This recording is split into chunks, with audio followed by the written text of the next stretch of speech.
Hello everyone and welcome to Pronoun TV and the Stephanie Stevens Show. Today we are here in downtown Toronto in the beautiful Allen Gardens Park. We wanted a change of scenery. So today on my show we're going to be talking about activism and key roles that some of the trans women play in making sure that our community is supported and get the resources that they need. And during this pandemic, who they should reach out to now that a lot of the programs are no longer. So today I invited Vanessa Carter to my show to talk about trans activism. So welcome to my show, Miss Lady. Thank you, Stephanie. How are you doing? I'm good. I'm happy to be here. Oh, you're welcome. You know, I am so glad that you decided to do the show with us today because we want to educate and inspire. And that's what we need to do. Now, let's first get it out of the way. How do you identify? I go by she, her. Okay. Now, how long have you been in Toronto? 10 years. Oh, 10 years. Where are you from? I'm originally from Barbados, small Caribbean country. Now, I want to just ask this question about your transition. How long have you been transitioning? 15 years. Oh, it was. I loved it earlier when you were telling me a little story about you and a friend and That was when I was young. I was like 16 years old. I didn't even know myself. I didn't even know what transgender was. I know I was different from everyone else. I know I was the most openly gay person in the paramilitary group, which they gave me help for, but I stood my ground. And you know what? That made me so strong and powerful to come out to my parents, come out to my community, and just live my life freely. It was hard because obviously in the Caribbean there's a lot of homophobia, but I lived my life for me. You know, I gotta say this: you're beautiful. Thank you. Beautiful. and it's, for me, I would have never guessed that you were a transgendered woman, which is good today. A lot of transgendered women are actually living their truth. And Out now, loud and in color. and everybody's online now, and you see it everywhere. This is amazing, amazing. You think 10 years ago, 15 years ago, we would have never been. You never saw able no to presence. Never saw no presence on TV, radio, nothing. And you know, the good thing about all of this is that she was right when she said to me earlier that the pandemic actually equalized a lot of things. That's right. Now, what have you been doing? What have you been doing? Well, I've been doing a course in harm reduction because, you know, in the gay community and, well, in the whole world, this epidemic with the opioids has taken over. You know that before this, I was a pandemic that we have here with the coronavirus, we had the AIDS epidemic, and now we got this opioid epidemic. So we have to come together as a community and try to help each other out. You know what I mean? So we need more harm reduction workers, and I saw a course online, and I'm taking it. I'm actually 6 courses in, so I have 3 more to go, and then hopefully I'll be certified. You know, that's the wonderful thing about trans women today. They're actually taking a step into the workforce, into society, to be themselves and actually contributing.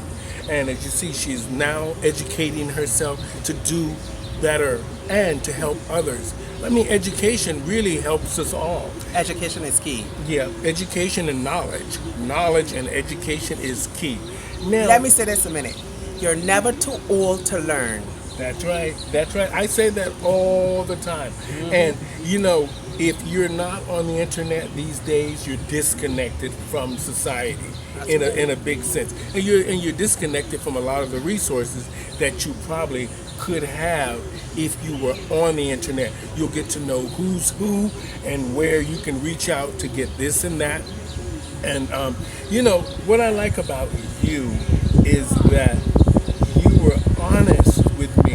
You were like, Stephanie, this is what's happening and this is what needs to be addressed. And I like when we were talking about the downfall of the Toronto gay community, how things have disappeared, how we had so much of an abundance of everything, and we all were fighting on the same. For that little piece of pie. That's right. And we achieved so much from getting housing, AIDS medications, for just mental health resources.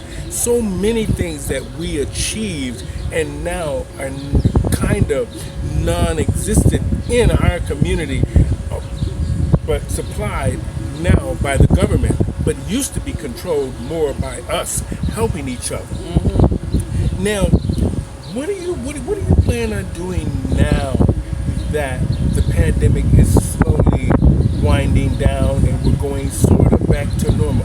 What's your next plan of action? Well, my next plan of action is actually passing my course, going on job attachment, and I'm working with the afflicted by opioid epidemic. And also, we have to maintain, they have an opioid epidemic, but we also have to take care of our mental health. Because much people don't be talking about that, but mental health plays a big part in who's going to come off of drugs, who's going to stay off of drugs, and who needs the help because of the drugs and the mental health and that sort of stuff. Now, in our community, drugs are rampant. They're rampant. And it's strange. I looked at several different things. I do understand the BLM movement now that a lot of the people that I've had on the show have explained it to me, their mandate, their goals, and what direction they want to go in, and what their agenda is.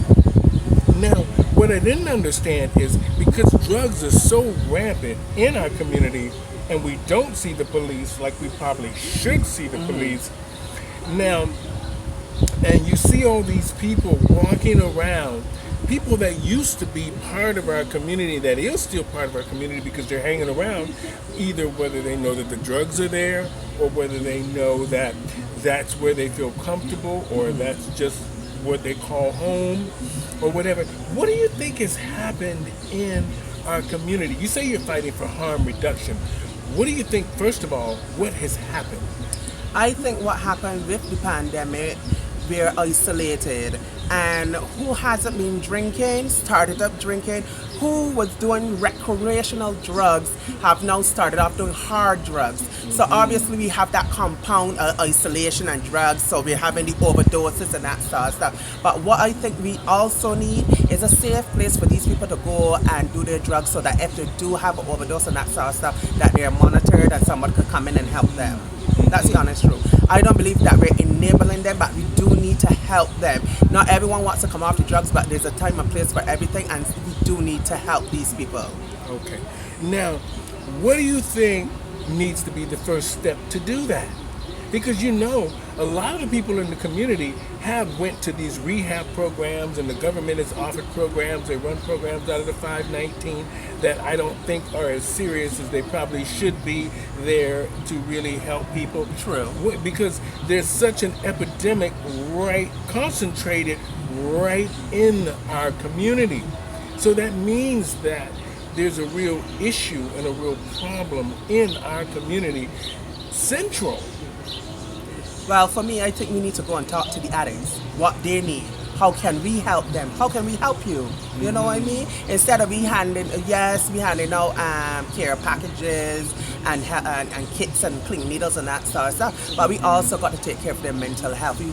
What is the core root of you doing this, so we can wean you off slowly, gradually, so that you can be part of the community again and giving back to the community. You know what I mean?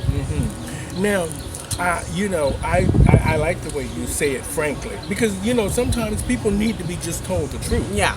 Sometimes we need to just face the truth, and I like the fact that you said that you gotta be honest with people, and you've got to, even regardless of how you feel about them as a marginalized group Community, of people, you have to sort of put your hand out. You put your hand out, somebody will reach their hand out to get the help that if you they want the need. help, it's there for you. You can access it. We have such a big world, and it's full of services in all ways. And it's strange that these people have all these addictions and all these issues and don't reach out. Or they do reach out. You can only go to rehab 11 times and keep relapsing. What do you say about that? It's the core root of why are these people relapsing? You understand? what is making them relapse, what's making them go back choosing the drugs when they're off of the drugs. You understand what I mean? So we have to look into that too. And yes, you said there's a lot of resources, but how are they going to tap into the resources? Because I'm going to tell you the honest truth, when I was transitioning, there was a lot of resources, but then if you didn't know who to ask, you will never know where to go. So that's the lack of knowledge and people and knowing where to go is the problem as well. Now, you know, when you say that, you know, me being from Florida, I know that the girls didn't have a lot of resources because a lot of them didn't go to doctors. They did a lot of these illegal silicone Sisters to things. sisters. Yeah. We get a sister get hormones, she sell it to you and that sort of stuff. And, you know, it's a good thing that now that the government is really starting Regulating to... it. Yeah, and starting Giving to... your family doctors. You know, you're getting your liver tests and everything else test so that you don't get liver disease. You're getting an oncologist to test your blood and all of that sort of stuff. Yeah. It's amazing what trans women have, how well they're doing these days and how far they have to go. But in the process of her being a trans woman and helping other trans women and marginalized people at the same time understand their mental health, understand that there are options and there is resources. And the good thing about this is, for me, I really want to put it out there for the girls to really reach out for the resources. People who are struggling with anything, like all of us are struggling with something, reach out to people. There's a lot of people that will help you. Now, you know, the Canadian government has been amazing and sort of, you know... It's a back and forth, a tug of war, yeah. It's a tug of war in a sense, but yet there is some common ground. I just want to say thanks to the Canadian government. I'm the woman that I am today. Because when I first came here, I got in contact with a doctor that was knowledgeable about transitioning and that sort of stuff. And that's what we need more. We need more doctors that know about transitioning and that sort of stuff, but they're not a lot. And the doctors that are trying to help are, you know, fumbling in the dark, trying to figure out what's going on. And I want to say this. There's no reason for a sister to be taking hormones and not going to the doctor, because hormones can cause blood clots and that sort of stuff. They have a lot of accessibility to doctors that actually know what they're doing, that can help us, that can put us on the right dosage and that sort of stuff, so we don't be overdosing ourselves and going in and almost, you know, overdosing and committing crimes and that sort of stuff. Well, you know, that's a good thing about this country and the government. It's great country. They have, you know, I was watching a few weeks ago, I saw that they brought up the drag thing in Parliament, and I was very surprised that they actually brought the drag thing up and said that it needs to be looked at as art. So that's a step for the entertainers and the performers and the drag queens, or I just say entertainers or female impersonators, people who are trying to make a living in the art of female impersonation, whether they're transitioning as a woman, or they're just entertainers or performers, or they're just being themselves and wanting to express themselves. Now, what do you think we should do now from the pandemic? What do you think we should go now? What needs to happen right now? Well, right now we need housing for the trans community. Safe, affordable housing for the trans community. We need accessibility to mental health, as I always am going to say. We need places that trans people could go, learn different stuff and that sort of stuff, to educate themselves so that they don't have to survive on sex work. Okay. You understand? Yes, we do sex work, but that's for us to survive. That's survival sex work. But with this pandemic and how things were going, you see a shift on. Instead of the streets, we're more online. We're doing like cam shows and that sort of stuff. But what we really need is education. That's what we really need: education and help.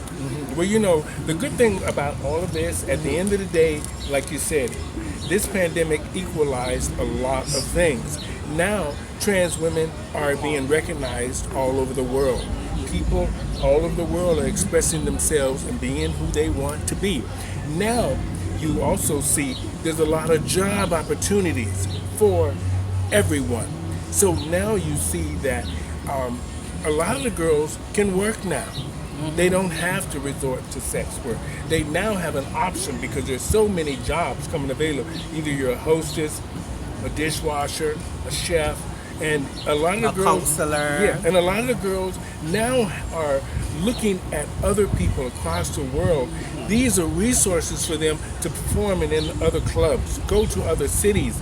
They can work now. So my hats off to the pandemic. Was good in one way and really bad in another way, because we lost a lot of amazing people in the world and we weren't able to bury them the way we would normally bury them. Able to grieve. And people weren't able to grieve the way they were and the way they feel and the stuff. But you know, at the end of the day, I think that we're going to move forward in a more of a positive direction, and we're going to have a better respect for each other. Now, how do we get a hold of you? Like you say, you're taking a course now for harm reduction. Yes, I am. Now, what are you going to do after that?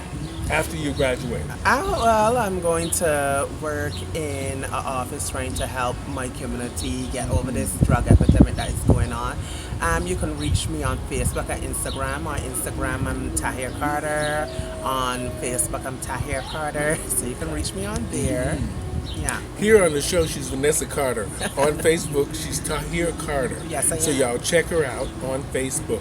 She's a harm reductionist and a trans activist. For a lot of you girls out there that are looking where you can get your hormones, where you can get resources, and where she can just give you some information on how she did it. And I want to say one more thing. If you're looking to get in contact with groups and that sort of stuff, they're Black Cap, and there's Equitable Action for Change, and there's also Salon Noir that will help. Perfect. And for a lot of you sex workers out there, women or trans women, there's Maggie's, and there's lots of different resources. 519. Yeah. So we have lots of resources for you. So now that things are opening back up, reach out.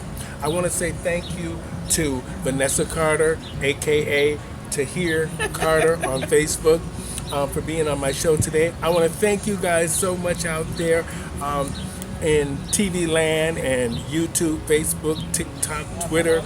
I want to say thank you guys so much for supporting Pronoun TV and the Stephanie Stevens Show. We have a lot of interesting conversations coming your way, and we want to say thank you so welcome to Vanessa. You.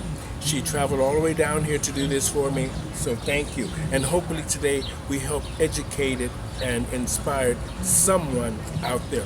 I'm Stephanie Stevens, and thank you guys for tuning in to Pronoun TV and the Stephanie Stevens Show.